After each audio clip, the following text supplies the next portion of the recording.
Obviously, this is just day one. Here's how it broke down, Ben.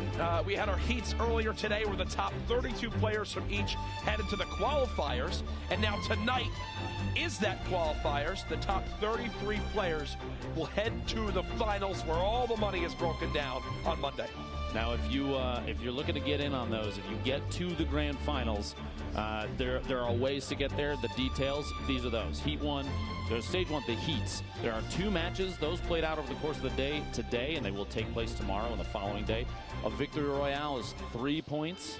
Second and third place is 2 points, and fourth through 10th is 1 point. On top of that, you get points from elims, Jack. Yes, and this is what everyone played earlier today to get to this point. Now, for the qualifiers itself, we'll play 6 matches here tonight. Same point breakdown. Ben, you mentioned elims count 2. 3 to 4 elims, nets you 1 point. 5 to 6 elims, nets you 2. 7+ is +3. And then again, same rule set on Monday for the finals, where we will crown our winner. But it's the prize that is available. The prize money up for grabs. Are you kidding me? It's insanity. It's an absolute insanity. $225,000 for first. That's a life-changing amount of money, Jack. Yes. Now, even if you don't land first, if you make it to the grand finals, every single of those 100 players gets $5,000. Minimum. That's wow. It's incredible. There it is. So you can literally, you could have come to PAX West, said, hey, I'm going to go try to stand in line and play. Let's take a look at who's playing today, all right? Wow. Okay, a lot of information here, so take a look. Take a moment, take it in. You have tons of names. Tempo, Kane, okay.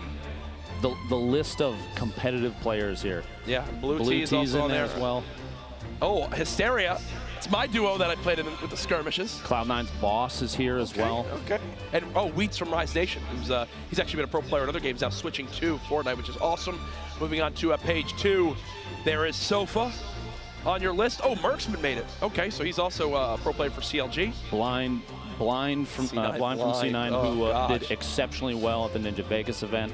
And as we move now to the 3rd page of the roster, a ton of players we've seen on the Summer Skirmish streams in the past. Zate, DMO, 72 hours, DMO. Saint, I've lost to him many times.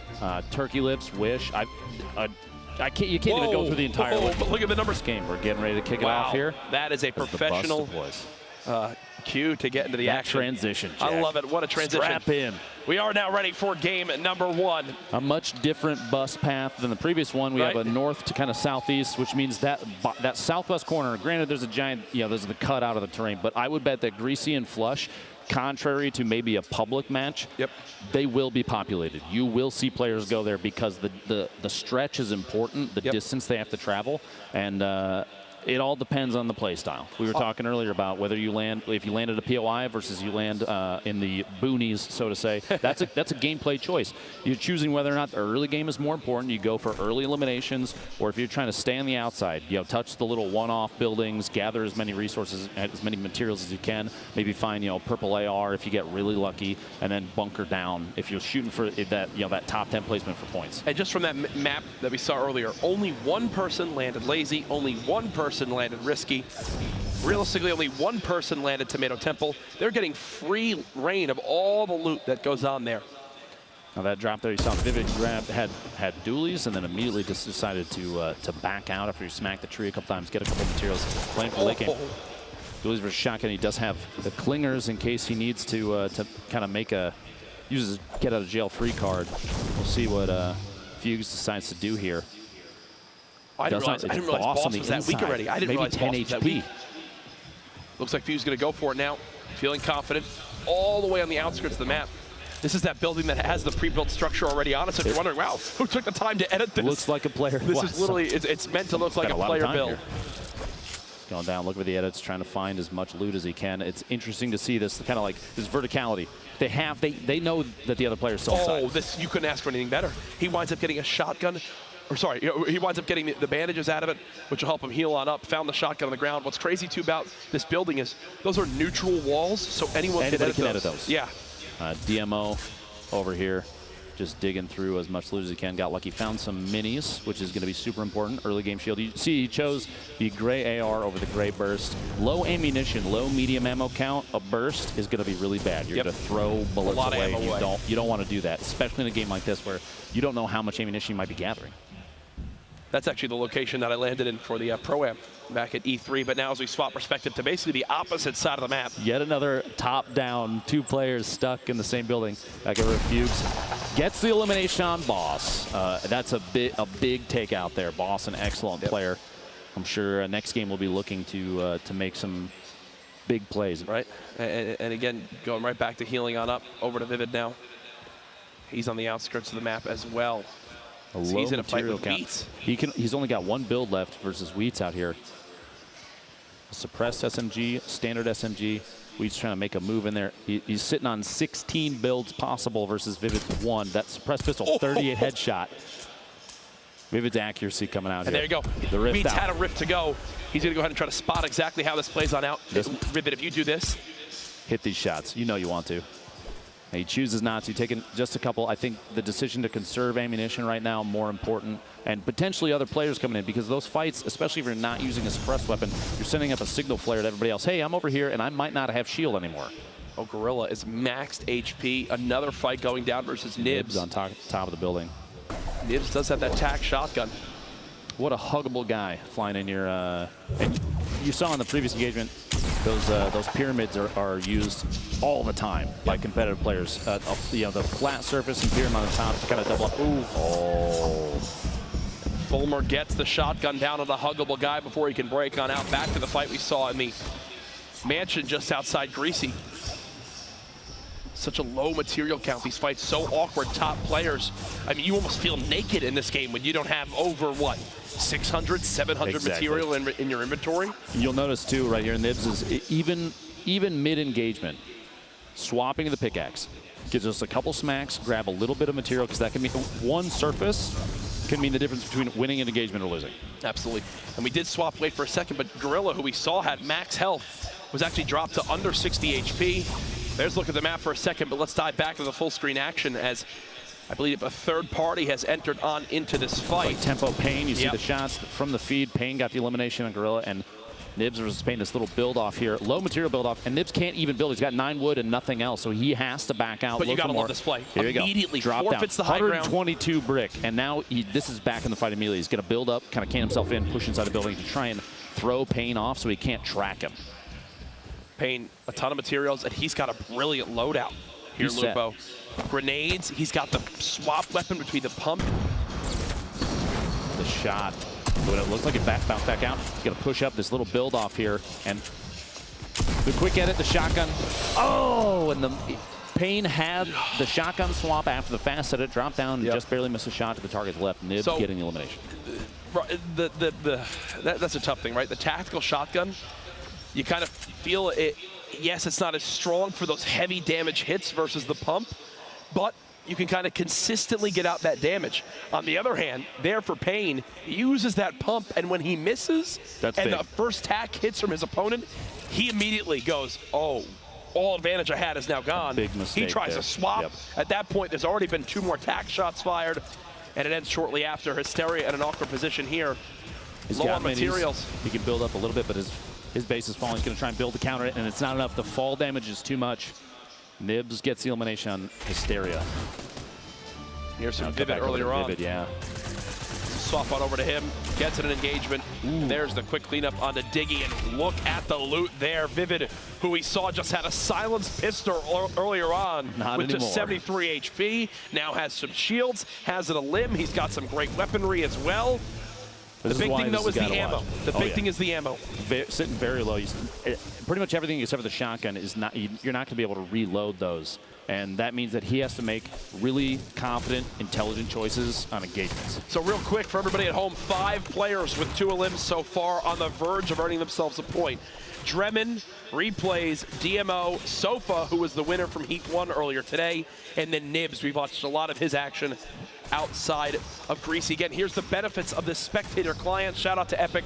Awesome, awesome updates happening in the game. Wonderful information. Now, actually, just right there, DMO was eliminated took 68th, but still a 2-elimination player taken out. Can't be stressed enough. You need 3 elims to earn a point. Fight going down now for Snood as he's trying to keep this high ground. You're seeing just how fast players are burning through these materials, and we might sound like a broken record, but folks, you need them. You need them so badly. When everyone can build in these lobbies, every little bit counts.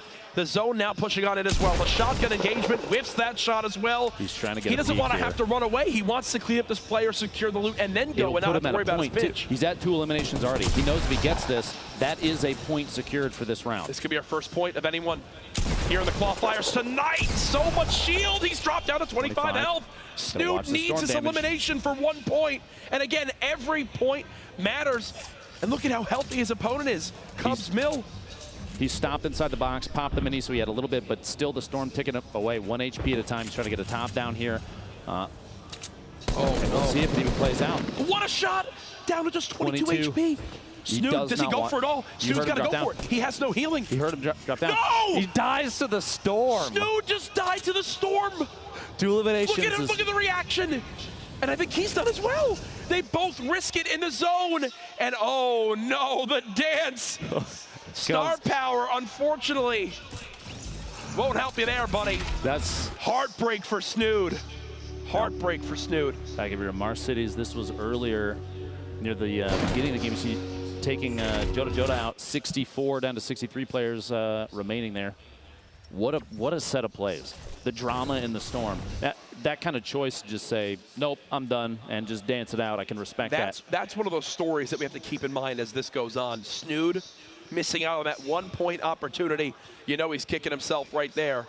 Saint, who played a ton in the summer skirmishes up to this point with OP. Triz in the feed taking out Nate Hill. Oh, Nate Hill. Player I mentioned from FaZe earlier, an excellent player. Yeah. Going down. Now, Saint versus Ream 57, a little, some edits, some preemptive edits here. Looking for the drop down. He closes the roof. Do you see how fast?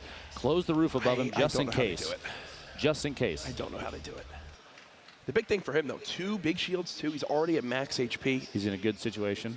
Now, here's a look at the zone. And Ben, I'd love to hear your thoughts on this. You see a players number of all around the outskirts, but what are the benefits of getting in the zone early on when the zone updates? They call that gatekeeping. Okay. You have an opportunity there. You get inside the white circle, the safe zone for when the Storm moves next, and you can watch for incoming players. People that might have been, they might take engagements from other players that are trying to push in the safe zone. You just sit in the top of your 1-by-1. We've seen in previous summer skirmishes, players like Tfue will pick up a scope AR. You did it to me with a thermal. I did indeed, and I That's apologize why I asked you. for that. You did it last week. Remember, Jack? No, you'll see players sit at the top of these things, and they'll wait. And it's not necessarily slow play, it's intelligent play. Yep. They're looking for chances, opportunities to take on people that are in disadvantageous positions and say, I'm here and I can get the last shot on you, because every elimination counts. You said if they get to 3, that's a point. Yeah. And this is a very awkward scenario right now for 72 hours, and here's why. The man has no shields. He's got the Storm at his back. He's got to push forward.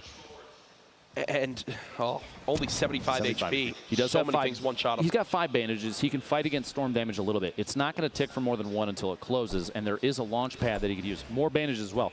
It's kind of like he just sort of won the bandage lottery there, sitting at 10. And you can use a launch pad and try and fly past these players. The choice to avoid an engagement rather than take it is a huge one, because that means that, especially somebody like 72 Hours, he knows the right thing to do there is worry more about the Storm and less about these people that you know they're going to end up fighting each other. Like BlooTea and Replays right now, a little bit of a build fight. Replay looks like he's looking for a snipe shot. You see him he's jumping and whipping back. Here it comes. Oh! There it is! Replays with the headshot on BlooTea. He's in FaZe. It's got to have a sniper. I'm pretty sure when you join FaZe, there's like a contract where you can only use snipers. I guarantee in those cool scenarios. The thought of a 360 went through his head before he hit that shot, and that put him at 3 elims. That's a point. And now he's the second player. Actually, Dremin hit 3 elims earlier on. Ashton with an engagement. The drop there, putting him down to 18. He was at 51. Took some shots from the player that he's in a fight with here. And those little triangle builds, building up. Not enough. Dester gets the shot in there on Ash, who pushed through the wall. The spray down of the surface. You saw him kind of try and whip back, block him out, but it wasn't fast enough. He snuck inside the box and got him. But even right here, Flame is sitting on the top of the tower. This is the situation that a lot of these players are going to face, is they build into these boxes, these cathedrals, and there's more than who you know. Gatekeeping. Exactly. Vivid waiting right there at the edge. just trying to pick up what he can. A heavy sniper here. Hands a few, but he's going to try and shoot down that green AR, just spamming out the build. This is again for his third elim, and we sound like broken records with some of this stuff. The points they're so important. The points are everything. Again, if you get 3 or 4 elims, you earn yourself 1 point. 5 to 6 elims is 2 points. 7+ elims is 3 points. And then there's also points for placing. Placing is 4th through 10th, you earn 1. 2nd and 3rd, you earn 2. First place is +3. The edit there, do you see that? It replaces the wall, places the wall, edits a window so fast to try and get the shotgun, the pump shotgun shot off. He's going for it. You see every time. He got it, he got it! Right there, gets the shot. What a fast edit. He's doing such fast edits, he's confusing himself as he's just trying to get in the box. Swapping down over to Dester. And 5 HP. And there's the drum gun. Right now, Dester just holding down left click, trying to keep the wall up. Turbo mode coming in clutch for situations like that where he can just keep his opponent out as long as he's got the build up, holds down that left mouse click. And this is almost a must. Flame. What? 5 HP in a dream. He popped 2 minis. So he's at 55, but he didn't take. Oh! He got 3 elims though. He got 3 elims. It's a point. Turkey Lips coming in third partying, basically a melee combat third party to try and get the last elimination. And third partying is something that we talk about so much. If you watched any of the summer skirmishes up to this point, I'm sure you've heard the commentators talk about it. Why is third partying everything in these bets? So you have 2 players like this right here, 72 versus his opponent right now. There could be a, we'll say, third party that can come in and somebody that knows that there's a fight going on. Assuming they're weak, damage. Exactly. Get a free kill. And say, this elimination is mine as well. You see on your screen, 6 players right now, even though Replays and Dester are both eliminated already, 6 players already have 1 point from this first game of 6 for this evening's qualifiers, which is huge. Yep. You're going to see a lot of players play safe, especially the ones now that have that point obtained already, because it's just a smart play. TB Fulmer actually just moved up there as well. 36 players remaining as we move in towards our next zone. This was Turkey Lips earlier on. I think this is when he saw that, push. That free little elim as he went for it here. Quick break, and then hello. That new shotgun, man, the double barrel is something special. An intelligent play there, too, to wait until what is essentially the fight has played out. So, there's no reason to push in early because you don't know what they might be carrying. Imagine pushing into that box and there's remote explosives on the wall. You put yourself in a situation where you're going to get eliminated. He waited till the last second and said, okay, now he's healing. They listen for those audio cues, the bandage sound, the drinking the minis or the big shield, and they know when to push in. Ladies and gentlemen, we actually just had our first player hit 5 elims. Fulmer just got 3 elims in the last 30 seconds to move from 2 to now 5. That'll net him at 2 points so far in this game, but the action, as we see Nibs, who's already got a point on the board in total, he's out of materials, no builds left, and he's out of luck here. Basuji taking the elimination just as the zone is closing in, but STRUGS is up top. This is that third partying that we were talking about. He's got a window edited open. He's just tapping down below, seeing if he can pick up that last elimination. You have Horrified. Fuzzy's like, please, no one know I'm here. I'm down here with 1 HP, guys. Don't worry about it. He's got his hunting rifle out, but he's not going to engage anybody. That's a play for position and knowing that if he steps out of that box, that's going to be all she wrote. Yep. Horrified trying to take some shots there. STRUGS, you see earlier, I was talking about STRUGS, third partying from the top of that tower, gets the elimination of Basuji with the rifle shot, 82 meters out. Nades coming in and just waiting to see if he can hit that hunting rifle shot. Exits had a campfire, cozy campfire used in there. Powder underneath Horrify there. Punisher taking shots, just the purple AR tap fire in these buildings. Some stink grenades to try and push an opponent out of their position. Because Punisher may or may not realize there are 2 targets over there. The second one back to the left and actually lower than the one that he was engaging. Here you go. Fulmer did go down, but he is at the top of the board, 5 eliminations, which puts him at 2 points. The only player right now with 2 points in this game. Yeah, and Turkey Lips is close. I think the big thing for Turkey Lips right now is he's only 6 meters, 7 meters from the zone. So he'll be able to rotate quite quickly. Again, I like the use of that impulse grenade by Punisher. Saving materials, just impulsing up to the high ground instead of having to build himself, wooden ramps. Every wall counts late game, Dr. Lupo. You see him smacking these trees too. Leaving them up too. One of the things that competitive players tend to do, especially early to mid game when there's movement happening. And this is Fulmer, by the way, the the push to 5 eliminations gets one outside the zone there on Prodigy Aces. But the farming those materials, they'll leave trees up and not knock them down, because when the tree goes down, you can see those from anywhere. Oh, Turkey lives here. That sound when the shields are officially ripped off, that gives Morgoth TV. Drop down the rocket and attempted to play, and Turkey Lips actually takes himself out with the rocket. And I can tell you something, Morgoth TV is very angry because that would have been 3 limbs, and now he's down to just 6 HP. This could be the worst case scenario, as he thought he had the 1 point secured. He's got to push inside still. The Storm, 20 seconds left, and he's got players boxing up in front of him. He's reloaded. He's good on materials, at least for an initial kind of box up. He can build himself some structure, but after that, he's very 400 might seem like a lot, Jack, but it's just not when these players are going to start spamming buildings down. You hear the explosions coming out. It's nightmare fuel for some of these guys. Morgoth's trying to get that 3rd elimination, secure a point. Again, it's two engagements that he was 1 bullet away from getting that elim he needed, and it still hasn't happened yet. Bounce pads, 4 for Exus. You see the setup he's running right now, too, is very much a close range, a close engagement setup, because these games kind of run to small circles very often. The map is getting tight with players. People are going to start stacking up on top of each other, and you're going to run into close quarters engagements way more often than not. Speaking of, the double barrel, Orify goes down after the swap to the drum gun. He's going for as much healing as he can. The mini is going to come in clutch. He just got dropped to 23 health. That was 1 bullet again that Morgoth wasn't able to get. See, it's Wheats now moving closer. 4 players in this one area.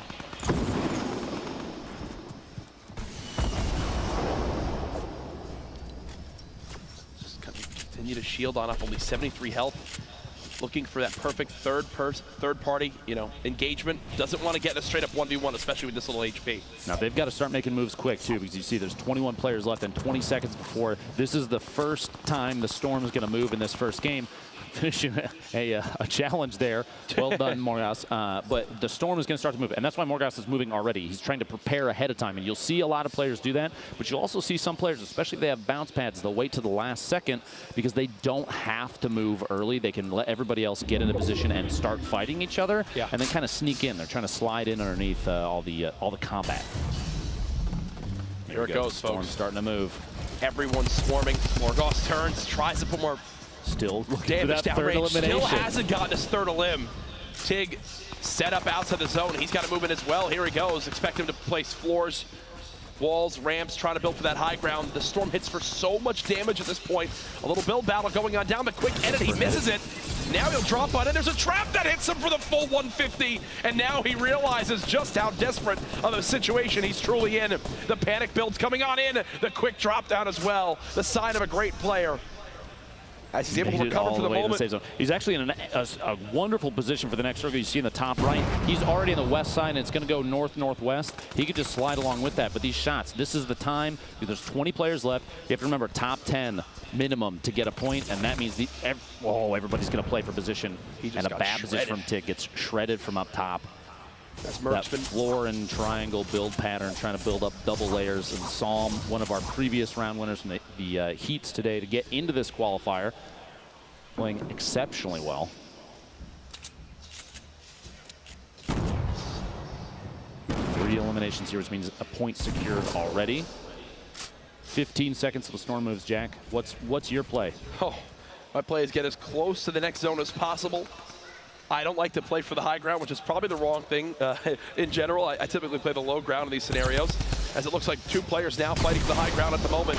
Alpha AMO, the bounce pad, brilliant stuff. He tries to shoot down the structure and only gets tagged for 15, so... Oh gosh. He's stuck against the bounce pad under the stairs. That sums up my life. He's in a box. If he can't make it out of there, the Storm is it's gonna eat him. He can't get out, it's still going off. You see the top of it, still bouncing. No. Oh my gosh. And that's the last time Posey ever used a bounce pad. Everyone now swarming on, and you can see just how hectic this is. The high ground right now looks like Sean has it, but there's 72 hours on the right side of your screen with just 100 HP. Wheats on the bottom left down to just 1 health. He's every man still for from himself earlier. At the moment, and here comes the remote explosives, dropping him on down.